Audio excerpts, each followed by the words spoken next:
Дискриминираат и оние чија работа е да известуваат за дискриминацијата. Се молат ромите да не прават цигански работи. Со ваков наслов еден новинар го закитил својот текст. Зборот циган има негативна конотација. Самиот збор, кој ќе кажеш циган еден, се мисли на кошар еден, беден еден, прљав еден и ред други работи. Значи, самиот збор циган кај неромската националност има негативна конотација. Македонските улици се за здрави луѓе, не за оние во колички, не за оние кои се слепи. Од асфалтот, дискриминацијата на инвалидите продолжува во сите сфери на живеењето. Овој човек е дипломиран новинар. Работа за него нема. Одбиваат да го вработат оти е слеп.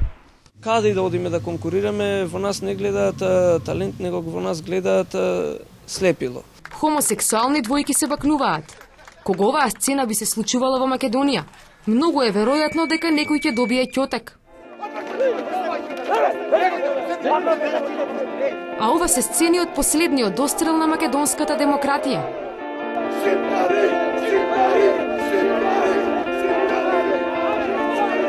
Нас не викаа шиптари, не викаа педери, наркомани, лесбејки и комунистички свини. И никому ништо, освен што дискриминираа, го прекршија и законот. Говорот на омраза кривично се казнува, но правдата е слепа, а надлежните по се изгледа, уште послабо гледаат. Јавниот обвинител не видел говор на омраза на плоштадот. Ако беше така, ќе имаше и постапка. Од друга страна, Европа ни бара закон за недискриминација. Сигурно мислат на закон кој ќе се почитува и спроведува.